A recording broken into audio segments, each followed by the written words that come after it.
इस देश की डेमोक्रेसी पर दया कर खुदावन,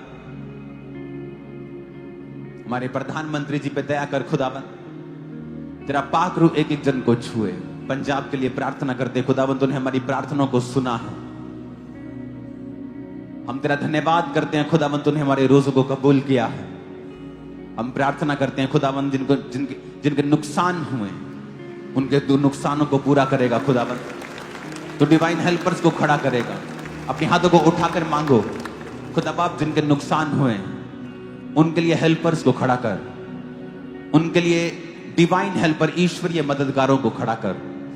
लोगों के आंसुओं को पहुंच खुदावन, क्योंकि तू धर्ममय परमेश्वर है, तू करुणा से भरा हुआ परमेश्वर है, तू करुणा से भरा हुआ खुदाबंद है। तूने कहा है मैं सब पर करुणा करता हूं, सब पर बारिश बरसाता हूं, सब पर धूप देता हूं। खुदा बाप, तू अपनी मुट्ठी को खोलकर सबको अन्न से रजाता है। मेरे पिता, वचन में लिखा है जो कुछ तुम मांगोगे दे दिया जाएगा। हम मांगते हैं डिवाइन हेल्पर्स को, सरकारी मदद को भी, हर तरह की मदद को तेरे लोगों के लिए, पंजाब के लिए, हिमाचल के लिए, हरियाणा के लिए।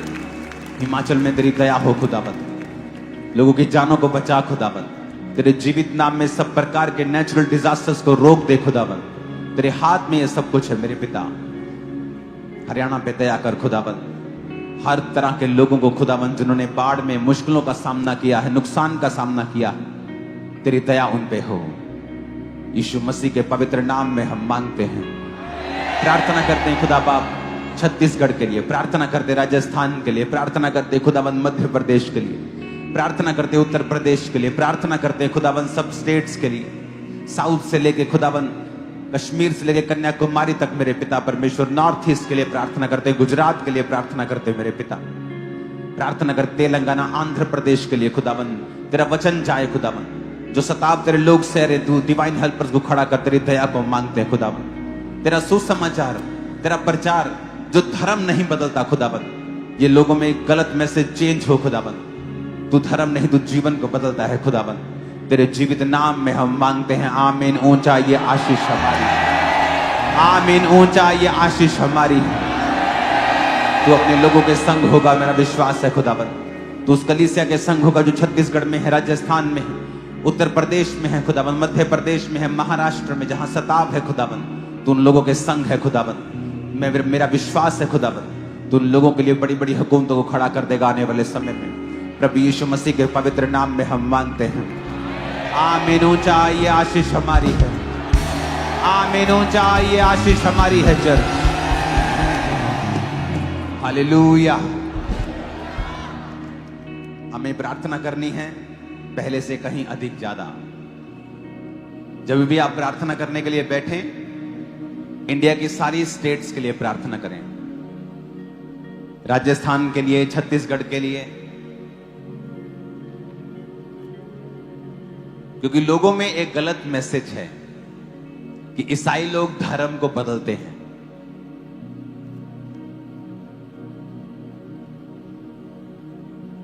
यीशु मसीह अगर नया धर्म बनाने के लिए आए होते तो जरूर मैं उसको फिर प्रचार करता धर्म के रूप में, उसके लिए चाहे कोई भी मूल्य चुकाना पड़ता। बात वो नहीं है फिर। लेकिन प्रभु यीशु मसीह ने कहा मेरा राज्य यहां का नहीं है। उसने ये नहीं कहा मैंने इसके लिए जान दी और इसके लिए नहीं दी। उसने कहा मैंने सारे जगत के लोगों के लिए, उनकी पापों की क्षमा के लिए लहू को बहाया है। आमीन। अगर आप बपतिस्मा भी लेते हैं तो बपतिस्मा किसी चंगियाई के लिए नहीं है कि आपको बरकत मिल जाएगी, आपको हीलिंग हो जाएगी, आपके जीवन में प्रभु कार्य करेगा। बपतिस्मा इसके लिए नहीं है। बपतिस्मा सिर्फ इसलिए है कि आप विश्वास करते हैं प्रभु यीशु मसीह मेरे पापों के लिए, मेरे गुनाहों के लिए मारे गए, और मैं प्रभु यीशु मसीह की शिक्षाओं को स्वीकार करता हूं, स्वीकार करती हूं, और मैं अगला जीवन प्रभु की शिक्षाओं पे चलूंगी और कोई पाप नहीं करूंगा, कोई व्यभिचार नहीं करूंगा, कोई चोरी नहीं करूंगा, किसी भी तरह का वो गुनाह जो बाइबल में लिखा है गुनाह है, मैं वो नहीं करूंगा। मैं एक अच्छा जीवन जीऊंगा, अच्छा सिटीजन बनूंगा, अच्छा विश्वासी बनूंगा, अच्छा बाप बनूंगा, अच्छी मां बनूंगी, अच्छा भाई बनूंगा, अच्छा बेटा बनूंगा। इसमें धर्म का कहां जिक्र है? तो अपने माता पिता की आज्ञा मानना, कहां धर्म का जिक्र हुआ? तू झूठी गवाही ना देना, कहां धर्म का जिक्र हुआ? तू चोरी ना करना, तू हत्या ना करना, तू व्यभिचार ना करना, तू अपने पड़ोसी से अपने समान प्रेम करना, तू अपने परमेश्वर से पूरे मन, ताकत, बुद्धि, प्राण, शक्ति से प्रेम करना। इसलिए क्रिश्चियंस जब सताए जाते हैं वो आशीष ही देते हैं और आशीष देते रहें, क्योंकि हम आशीषित होने के लिए बुलाए गए हैं और आशीष देने के लिए भी बुलाए गए हैं। और जहां जहां परमेश्वर का विरोध होता है वहां वहां फिर मुश्किलें आती हैं लोगों को, तरह तरह की मुसीबतों का सामना उनको करना पड़ता। लेकिन मसीही लोग हमेशा प्रार्थना में व्यस्त होते हैं। हालेलुया।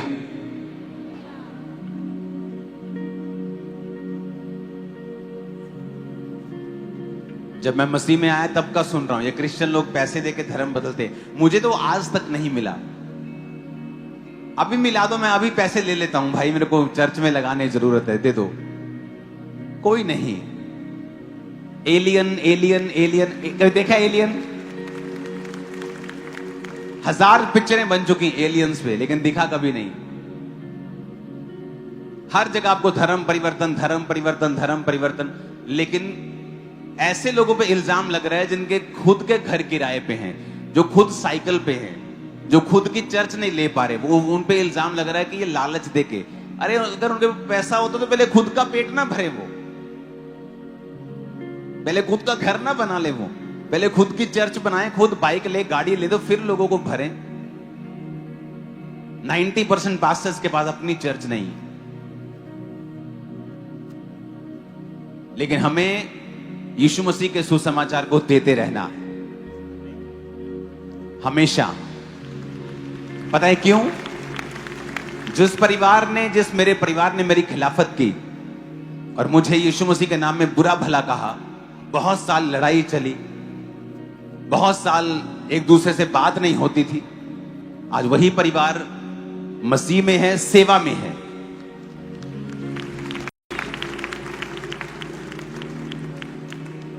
जिस राशन की सेवा को आप देखते हो ना, क्योंकि हर महीने चर्च राशन की सेवा करती है, लेकिन वो हम इंटरनेट पे नहीं दिखाते। हजारों फैमिलीज हैं, हर महीने जाता है।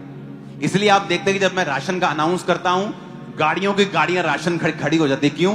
क्योंकि उन दुकानदारों से पहले ही हमारी डील होती है, पहले ही डील हो रही होती, सिर्फ फोन करना होता है। अब इतने लाख का, इतने करोड़ का राशन, ये भेज दो, ये भेज दो, झट काम हो जाता। टीमें बनी होती, झट मिनटों सेकंडों में लोग के घरों में हम चले जाते हैं। हर महीने ये राशन का काम होता है, लेकिन इसे इंटरनेट पे हम नहीं दिखाते। फ्लड के टाइम, कोविड के टाइम दिखाना पड़ता है ताकि लोग हम तक अप्रोच कर सकें, जो लोग नीडी हैं वो पहुंच सकें। नहीं तो उनको मालूम कैसे होगा अगर हम गुप्त में करते रहेंगे सारी चीजें। तो हमारी 90% से भी ज्यादा चैरिटी गुप्त में ही रहती है, हमेशा वही दिखती है जिससे लोगों को दिखाने की जरूरत है कि लोग हम तक तभी पहुंच पाएंगे अगर लोगों को मालूम होगा कि चर्च काम कर रही है। और जबरदस्त टीम ने काम किया है, जबरदस्त चर्च ने काम किया है, आपने काम किया है, ग्लोबल क्रिश्चियन एक्शन कमेटी ने काम किया है, जबरदस्त रीति के साथ काम हुआ है। हालेलुया।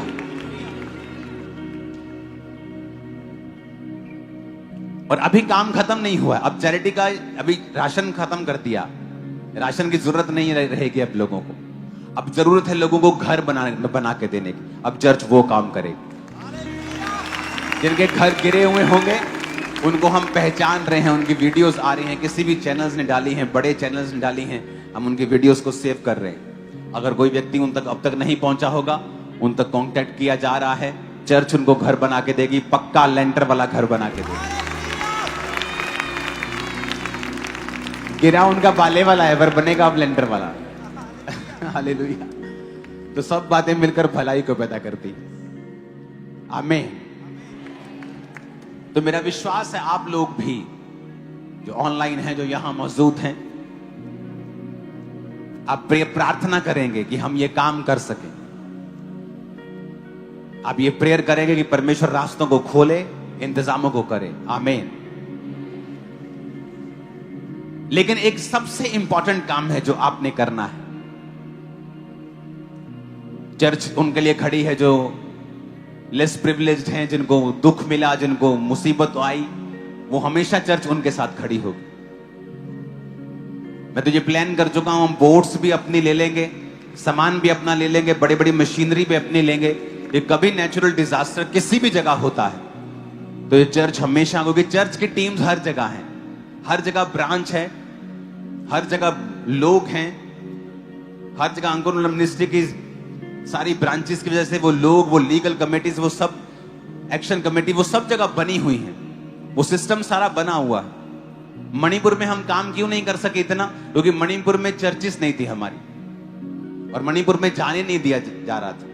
बोल के क्या फायदा होता? कोई फायदा नहीं होता। कोई 4 वर्ड नेगेटिव बोलता तो उसका कोई फायदा नहीं होता। लेकिन अब वहां भी हम चर्चिस को ओपन कर रहे हैं।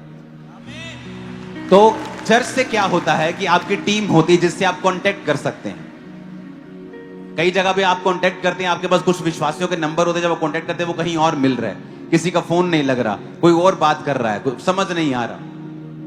लेकिन पंजाब में हर जगह लोग होने की वजह से, विश्वासी चर्च के मेंबर्स होने की वजह से हर नुक्कड़ तक पहुंचा गया, गांव तक पहुंचा गया, जहां कोई नहीं पहुंच सका वहां तक भी पहुंचा गया। खुदा की तारीफ करते इन सब बातों के लिए। हालेलुया। और मेरा बिलीव है कि जो घर बनाने का काम है वो अगले हफ्ते से शुरू हो जाएगा। लोगों को हमने पहचानना शुरू कर दिया है।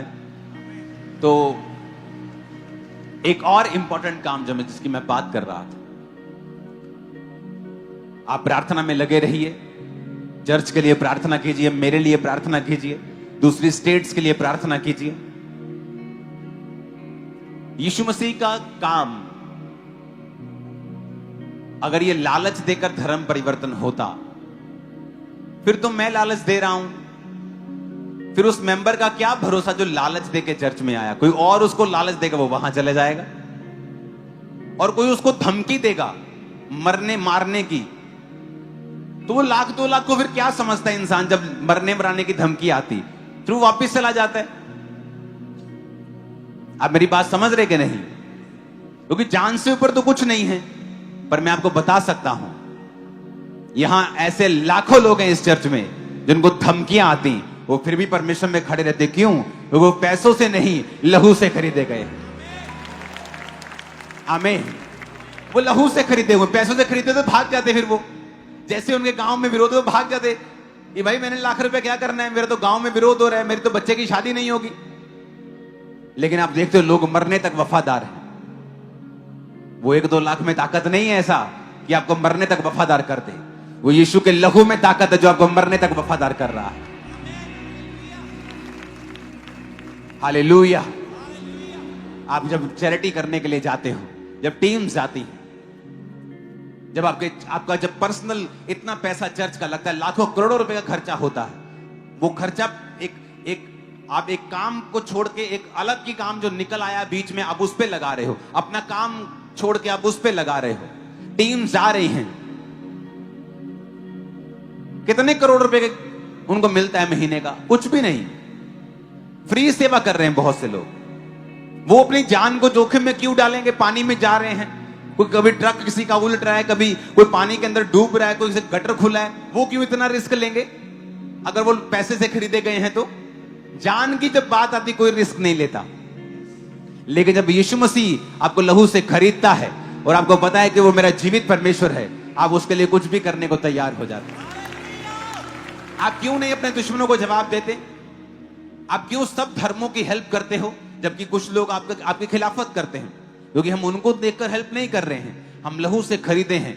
हम अपने खुदा बाप की जो बाइबल है उस पे चल रहे हैं कि जिस तरह तेरा पिता दयालु है और सब पे बारिश, सब पे औंस, सब पर धूप, सबको अन्न देता है, तू भी अपने पिता की तरह करुणा में बन और सबको आशीष दे। जो तुझे सताते हैं उन्हें भी आशीष दे, जो तेरे खिलाफ बोलते हैं उनके लिए प्रार्थना कर, जो तुझे सताते हैं उनको तू ब्लेस कर, उनके लिए प्रेयर कर। ऐसा कोई नहीं कर सकता, कोई लालच आपसे करवा नहीं सकता। Hallelujah, hallelujah. इस दुनिया का सबसे इंपॉर्टेंट काम है सुसमाचार को फैलाना, सबसे इंपॉर्टेंट। आप किसी को हेल्प करते हो, वो 1 महीना चलती है, 1.5 महीना चलती है। आप किसी को ब्लेस करते हो, वो बहुत बड़ी भी हेल्प कर देंगे तो इसी दुनिया तक रहती है। लेकिन जब आप किसी को सुसमाचार देते हैं, वो इस दुनिया तक भी रहता है और उसको अगली दुनिया में भी लेके जाता है। और जब आप सुसमाचार दे रहे हैं, आपको पता है आप भला काम कर रहे हैं, आपको पता है कि आप उसके जीवन से शैतान को खत्म कर रहे हैं, नशों को खत्म कर रहे हैं, आप उसका भी भला कर रहे हैं, आप देश का भी भला कर रहे हैं। जब एक चोर चोरी करना छोड़ता है तो उस स्टेट का भी भला होता है, घर का भी भला होता है, मोहल्ले का भी भला होता है, उसका भी भला होता है, उसके घर वालों का भी भला होता है। जब एक व्यक्ति व्यभिचार छोड़ता है, उसकी पत्नी भी खुश रहती है, उसका पति भी खुश रहता है। अगर किसी लड़की ने व्यभिचार छोड़ा, उसकी मां, उसका बाप खुश रहता है। क्योंकि जब आप पाप छोड़ते हैं, आपका ही भला होता है, आपके परिवार का भी और आपके देश का भी। इसलिए जब आप सुसमाचार को लेके जाते हैं तो पूरे गर्व से लेके जाएं, क्योंकि आप यीशु मसीह का नंबर 1 काम, जो नंबर 1 पे, टॉप पे आप वो कर रहे हैं। टॉप प्रायोरिटी का काम है आपके लिए, टॉप का सुसमाचार को देना, किसी को बताना परमेश्वर के बारे में। क्योंकि जब आप उसको यीशु मसीह के बारे में बता रहे हैं, आप उसकी जनरेशंस को चेंज कर रहे हैं। हालेलुया। किसी ने मुझे समाचार दिया, मैं बदला। जब मैं बदला, मेरा परिवार बदला। आज मेरे बच्चे भी प्रचार कर रहे हैं। आपके संडे स्कूल के बच्चे अब प्रचार सुनते हैं, सोफिया उन्हें प्रचार करती। आपके संडे स्कूल के अगर बच्चे हैं तो उन्हें संडे स्कूल में भेजो।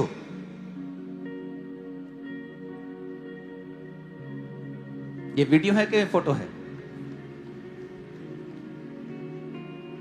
मैं आपको बता रहा हूं, आप संडे स्कूल में बच्चों को भेजोगे ना, उनके स्वभाव में आपको फर्क नजर आएगा। 1 महीने के अंदर अंदर आपको मालूम होगा चेंज हो रहे हैं, बदल रहे हैं, कुछ हो रहा है इनकी जिंदगी में।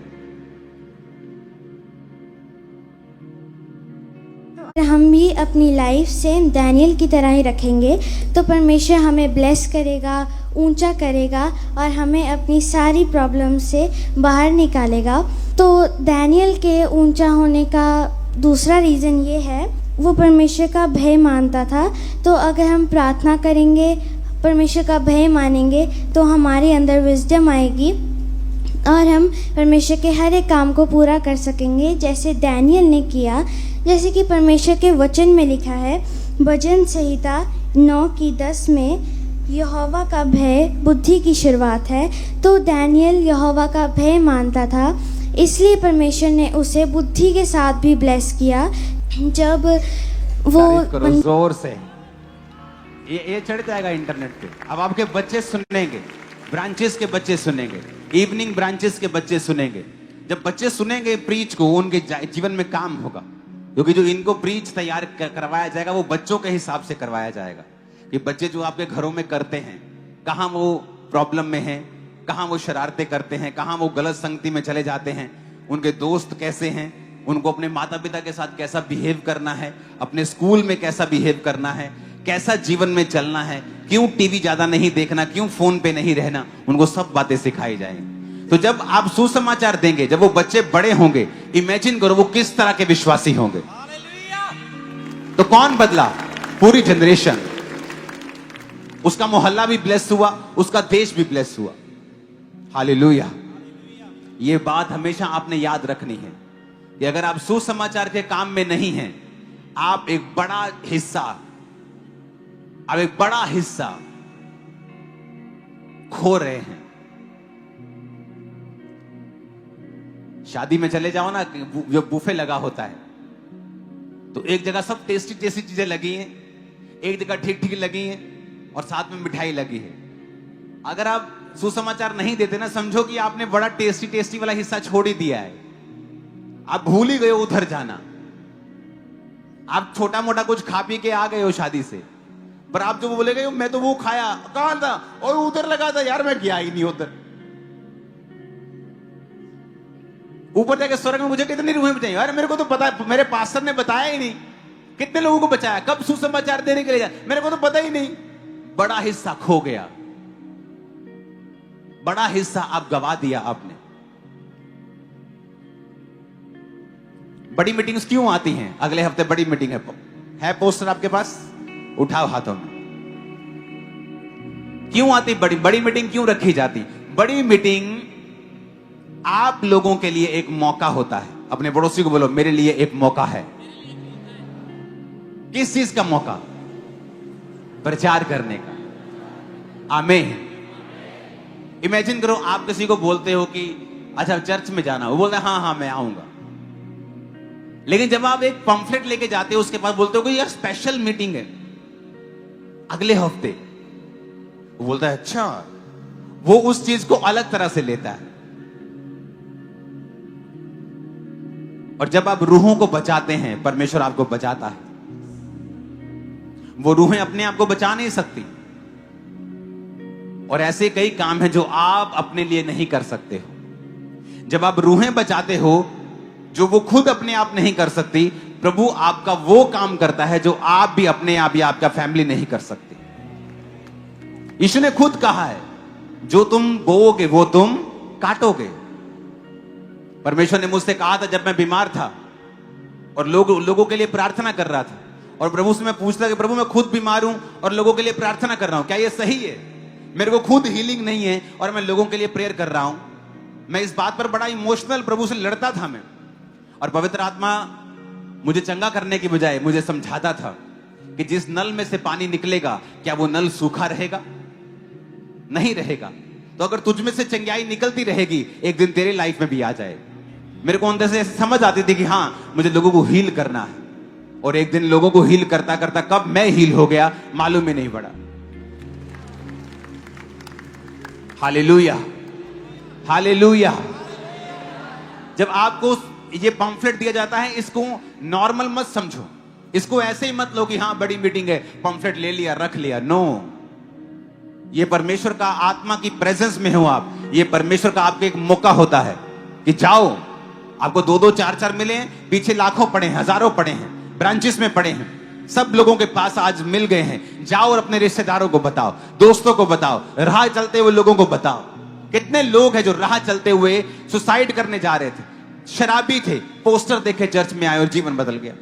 किसी ने पंफलेट दिया, जीवन बदल गया। आपने सुनी होंगी कितनी गवाहियां कि पूरा शरीर गला हुआ था, किसी बहन ने बताया कि चल चर्च में, दवाइयां खा के थक चुके हैं, घर गिरवी हो गया, सब खत्म हो गया।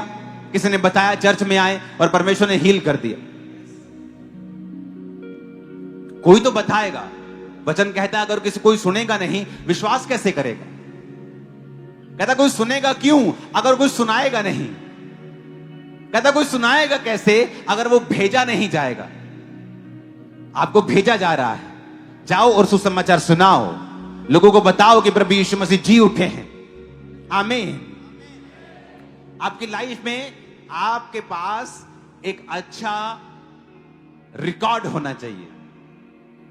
कई बार आप देखते हो 2 व्यक्ति सेम गलती करते हैं, एक व्यक्ति को छोड़ दिया जाता है और एक व्यक्ति को सजा दी जाती है, या एक को बहुत कम सजा मिलती है और दूसरे को ज्यादा सजा मिलती है। वो बोलता है यार इसने भी सेम गुनाह किया है, मैंने भी सेम गुनाह किया है, इसके साथ ऐसा क्यों? क्योंकि जब सजा देने की बारी आती है तो उसके पास्ट को देखा जाता है। कंपनी उसके पास्ट को देखती है कि पुराने जीवन में इसका रिकॉर्ड कैसा है, ये अच्छा रहा है, ईमानदार रहा है, सब बातों में सही रहा है, तो इसको इस गलती की सजा इतनी ही मिलनी चाहिए। लेकिन एक व्यक्ति जो पहले भी गलती करता रहा है, सीरियस नहीं रहा, जब वो गलती करता है तो उसको बोलता है इसको इस बार सबक सिखाओ। जब परमेश्वर ने कहा हिजकिया तेरी उम्र खत्म हो गई, अपनी विल लिख, आ राजा, किसको क्या देना है, अपने बेटे बेटी को, अपनी पत्नी को क्या देना है, लिख दे, आजा। बाइबल कहती वो दीवार की ओर मुंह फेर के प्रार्थना करने लगा, प्रभु मेरा पुराना जीवन देख, मैं तेरे साथ वफादार रहा हूं। अब उसकी डिटेल बाइबल में नहीं लिखी है, उसने क्या क्या, सिर्फ इतना तो नहीं बोला होगा, उसने डिटेल में बोला होगा उसने परमेश्वर के लिए क्या क्या किया। जैसे अय्यूब ने डिटेल में लिखा, जब वो बीमार था और बहुत दिनों तक बीमार रहा, उसने डिटेल में लिखा, मेरे कारण विधवा आनंद के मारे गाती थी, अनाथों का मैं सहायक रहा हूं।